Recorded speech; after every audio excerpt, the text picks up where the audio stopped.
What's going on, guys? Welcome back for another video. This one's going to be relatively long.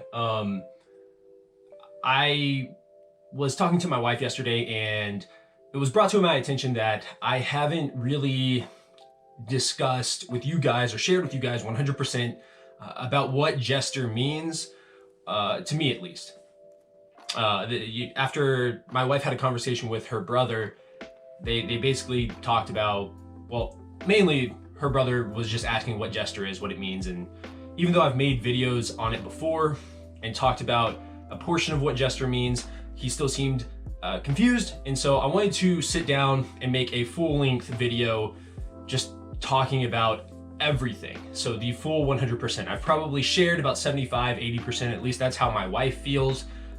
I feel maybe about the same, but there's that last like 20-25%, and to me that is like the foundational part of Jester, and it's the most important part of Jester. And I think I was a little bit scared to share this section of it because of my own flaws and my own problems, problems with myself, problems with friends, problems with family members, problems within my marriage, problems within my faith, you know, just aspects that make me human.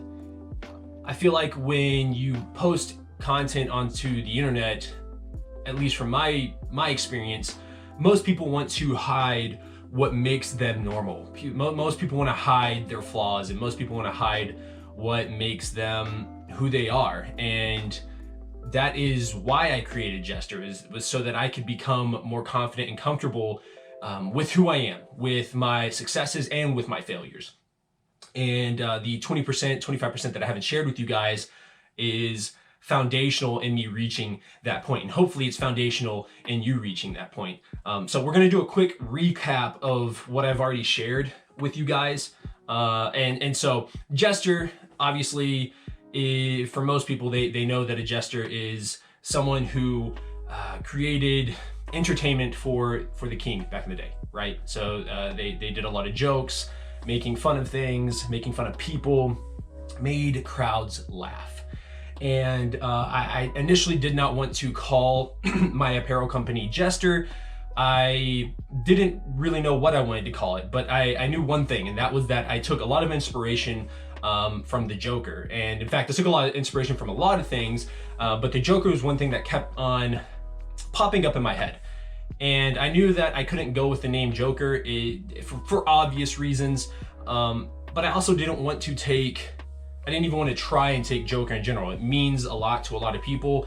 It's a very unique, very complicated, very deep character. And, you know, even just trying to take that name and spin it and make it my own was not something that I even wanted to try. Just didn't seem cool.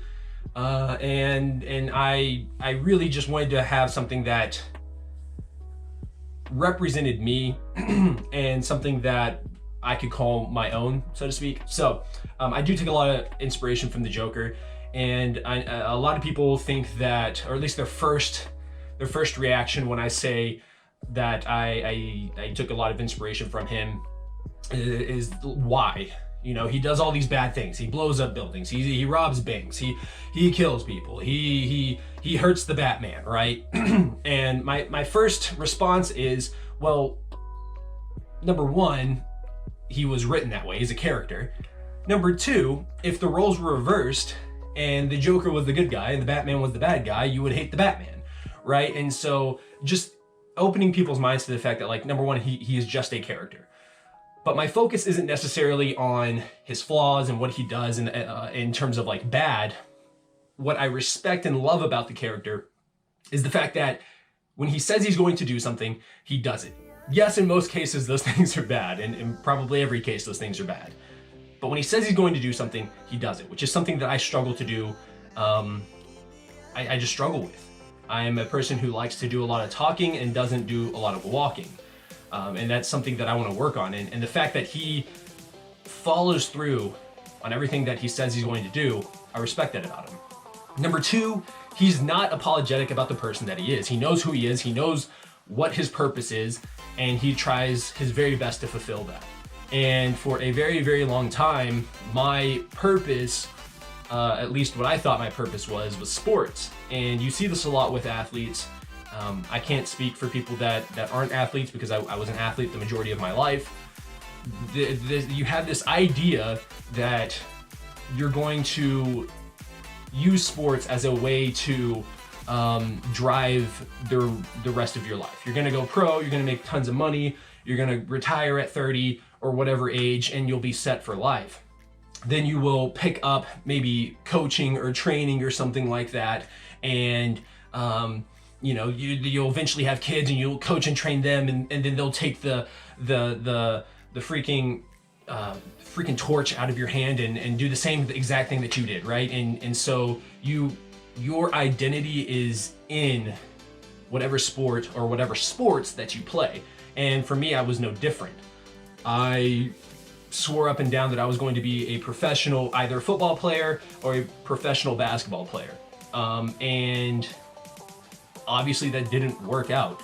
A mixture of not being talented enough, not having the drive, and injury cut that short, right? And at that time, I did not know, honestly, how to cope with losing something that I had loved, that I had fantasized about, that I had worked so hard at for so long. I went into probably some kind of depressed state. I wouldn't call it severe depression, right? I wasn't like on the verge of hurting myself or hurting anyone or anything like that. I wasn't doing drugs, I wasn't drinking, but I had no motivation and no clear idea of what it is that I wanted to do. And that carried on with me for a few years. I stopped playing at the age of 21, 22. I think I just turned 22. And so for about 3 or 4 years, I had no real direction, right? I started up a training business and tried to do that, and realized very quickly that I didn't want to have anything to do with sports unless I was physically playing the sport. Coaching is cool. Coaching is fun. Training is cool. Training is fun. But my passion wasn't in that. It was in playing. And that's kind of what led to starting Jester. So after going through that period in my life of not knowing what it is I was supposed to do, not necessarily being passionate about what I was doing at the time, after going through that I guess dark period of time, I obviously fell upon starting my own apparel company. And when I was researching names, Jester popped up. I wanted to know what a Jester was because I had this idea of what a Jester was and what they did. And I think it's the same idea and understanding across the board. I think everyone has a basic understanding of what a Jester does, right? You make people laugh. You give them entertainment. But it does go quite a bit deeper than that. You see, the cool thing about a Jester is that they were one of the few people during that time period to have freedom of speech. The reason they did that was, one, because they were allowed to make fun of people. They were entertainment, and in order to be funny or have entertainment, sometimes you have to crack jokes, and sometimes you have to target certain individuals and things like that. And so they had freedom of speech, which was rare. They were also, I don't want to say required, they were also messengers, right? They were, during times of war, they would oftentimes be sent out to the enemy to, I guess, discuss what it is the king was thinking and what it is the enemy was thinking. And so they were messengers between both parties, right? And so they would share information. They would give information and whatnot. And then they were also people that were a connection between the king and I guess the general population, right? So like I said, I haven't done a ton of research. I'm not a historian or anything like that. It's not something that I study day in and day out. But my understanding is they would go out to the general public and they would share and give information about what was going on, right? Maybe not exact detail of what was said and this, that, and the other, but giving an overall idea of what is happening so that the kingdom and its people weren't confused and lost. I, at the time, thought this was super duper interesting because, one, it was something that I'd never heard. You know, a lot of people think that jesters are just jokesters and funny people. And so when I came up with the term Jester, people didn't really take the name seriously. And in fact, I didn't take the name very seriously. In fact, I didn't like the name at all when I said Jester.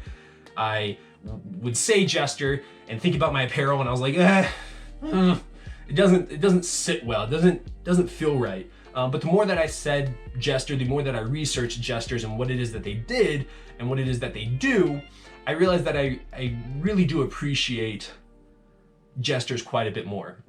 And the name itself it feels unique to me, and it has grown on me. Why does that make a Jester important? For me, having the ability to talk about whatever you want, having the ability to share information, important information with people, having the ability to be called on and relied on by the king it's an important job. It's a very important job. And I want people to feel empowered. I want people to feel important. I want people to feel like they have a sense of identity and a sense of purpose whenever they're wearing Jester. Heck, when they're not wearing Jester, I want them to have that same feeling. And for me, I'm not a Jester, and I've never worked as a Jester, but I feel like the Jester knew how important they were. They knew how important their role was, and they took a lot of pride in that. And I want that same for you. I want that same for me when it comes to wearing the brand.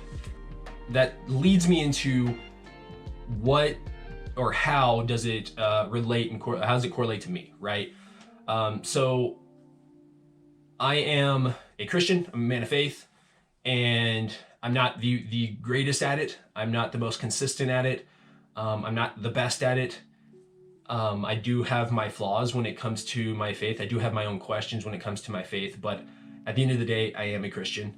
And for me, the Jester and the king have a very symbolic feeling in terms of how I relate to God. God being the king, me being the Jester, and just me being a messenger for him. Also, I think it's cool that the Jesters were made to be entertaining and made to be funny, and I feel like God has given me this ability to crack jokes and be goofy and to have a lot of fun and just be simply be entertaining.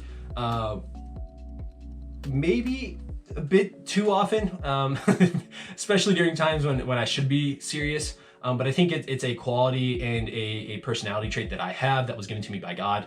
And so for me, Jester is much more than just a brand. It's much more than streetwear. It's much more than apparel. It's this symbol of a relationship between me and my Father and the individual who created me. I told you guys that there's a 20%, a foundational, the most important part of why I created Jester, and this is it. I want Jester to be a faith-based business. And we're gonna dive into that a little bit. Here's the thing. Number one, I don't necessarily care if you're a Christian or not. I don't care what you believe. You are open and free to believe whatever you want. And I'm never going to force my beliefs on you. And I expect the same from you, right? However, when it comes to running Jester, when it comes to running this business, there are principles within the Bible that simply work. The Bible, it's real simple. You follow the Bible, it works. And I want Jester to follow those same principles. I want Jester to be based off that. That's not to say that if you wear Jester that you have to follow those principles and that you have to be a Christian. It's not the case. And that's not to say that when I get to the point where I'm hiring people to work with me, that they have to be a Christian and they have to follow those principles. What I'm saying is that you should expect, if you're working with Jester, or if you're working for Jester, or if you're going to be a part of the Jester family and you're working alongside me in a shop, in this storage unit, or whatever the case is, you should expect there will be faith-based principles throughout. And that might mean that when we get together as a team, we go and we do a Bible study, or we pray for each other. We go and we give back to the community, and we do just community service and things like that, right? We all have our own flaws, we all have our own beliefs, and you have the right to that. But for me, I want to focus on building a business that is centered on God. And it's real simple for me. Prayer, reading the Bible, and being faithful to God works. And it may not work in, you may pray for something and it may not happen that day, right? It may not happen that week or that month or that year. The thing is, God says that if we ask, we will receive, but he doesn't say when, number one, and he doesn't say without work. And so for me, focusing on the day-to-day, having a long-term vision, and focusing on what truly matters, the man upstairs, everything else will take care of itself. So I started thinking about symbols, right? The first thing that came to mind was Father, Son, Holy Spirit. So I started looking up things about threes, and I realized after a while of doing all this research that I was missing an important part, and that would be you, and or in my case, me, right? So it would be the Father, Son, Holy Spirit, and me. So instead of looking at the number 3 and the meaning of 3, I started looking at the number 4 and the meaning of 4. And I've come to the conclusion that the Father, the Son, the Holy Spirit, anything can be done through them. However, it requires commitment from me. It requires work from me. And if I'm not willing to put in the work, then I can't expect a return. It's not like I get to just ask for something, or I get to rely on God when I want to. That's not how God works. You rely on God all the time, and on God's time, things will come together. And so I started looking at the number 4, and I started looking at what the number 4 represents. And so over here on this whiteboard, I have quite a few things written down. I'm just gonna read off some of the things that I found while looking at the number 4. Again, I don't really dive too deep into it. I just thought it was super interesting. So without the biblical meanings, number 4 stands for honesty/trust, loyalty, patience, and wisdom. It can also represent aspirations and passions. In terms of relationships, stability, safety, and protection. And then there's something called a tarot. I don't know if I'm pronouncing that correctly, but apparently it's a deck of cards. And the number 4 card is the Emperor card, which means material things and authority. And I found that incredibly interesting because those are all things that apply to Jester. I want it to be an honest and trustworthy business. I want it to be a business that people are loyal to. I want them to be loyal to the brand. I want them to love the brand. I want them to respect the brand and be proud of wearing the brand. In terms of patience, I'm not a very patient person. I'm very impatient. And so having this reminder of, hey, it takes time, helps me out, right? And then the last one being wisdom, making sure that I'm doing research, making sure that I'm studying, making sure I know what I'm talking about when it comes to apparel and the apparel business and marketing and all the aspects that make a brand a very successful brand. Aspirations and passions, just a reminder of why I'm doing what I'm doing. Why do I want to sell apparel? Why do I want to have a brand? Why am I passionate about it? What is it that I'm trying to achieve? Right? In terms of my relationships, I want to have the best relationships with my friends, right? I want to have the best relationships with my family that I can possibly have. I want to have the best relationship with God that I can possibly have. I want to have the best marriage that I can possibly have. I want a stable relationship, and I want my wife to feel safe and protected, and vice versa. I want to feel safe and protected within those relationships. So, and then the Emperor card, number 1. Emperor card it just sounds cool. And then material things and authority. I think it's important to know that it's okay to have material things. It's okay to have money, right? It's okay to look after those things. And one of the things that my wife and I do is we help lead FPU. And one of the things that they talk about is having money is not the problem. It's the love of money that is the problem, right? And Dave Ramsey talks about how if you don't have the money as a believer and as a Christian, then someone else will, right? If people of faith don't have money and aren't wise with their money and don't know how to take care of their money, then the devil will get his hands on it. And so that is something that always floats in the back of my mind of like, okay, well, if people that are doing good with money aren't taking care of money, then people that will do bad with it will have it, and they will do more bad with it. And so just having material things, having authority over those things, and making sure that you are mature enough to handle those things are very important to me. And the fact that it falls under this number 4, I think is really, really incredible. In terms of biblical meanings, 4th day, completion of material universe, sun, moon, stars, etc. There are 4 elements: earth, air, fire, water, right? 4 directions: north, south, east, and west. And then there are 4 seasons. Now, again, I'm not diving deep into these things. I just think it's really, really interesting that the number 4 represents a lot of the things that I think are very important when it comes to building any kind of business or just living life in general. I don't know where Jester is going to go. I have an idea and actually have a 1,000-day plan. And whenever I wrote that down, well, I don't have the plan. Let me not lie to you guys. I don't have the plan, but I have a 1,000, from when I wrote that down, 1,000 days later will be June 22nd, 2023. And I'm interested in where Jester will be on that day. I don't know what's going to happen with the brand. I don't know what's going to happen with the company. I just don't know what's going to happen. But I know what I want, and I know what I want Jester to represent. And at the end of the day,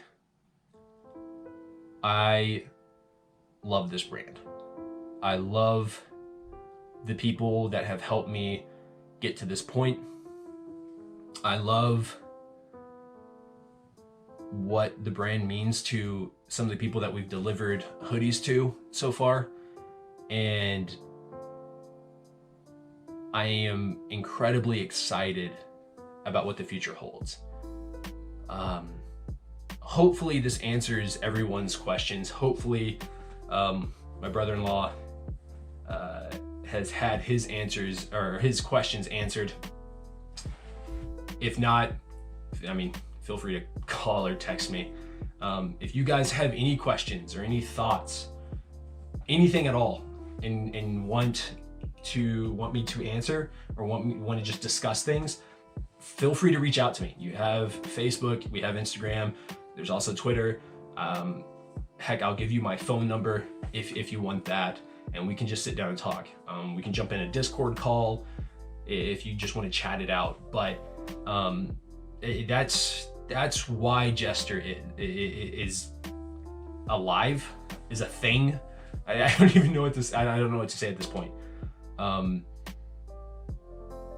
That's just why that's why I created it, and that's why I love it, and that's why I respect it, and that's why I'm so passionate about the brand. So that's it for me. I know this is a long video, and if you made it to this point, awesome. If you made it to the very end of the video, what can we type in the comment section? Or what can we,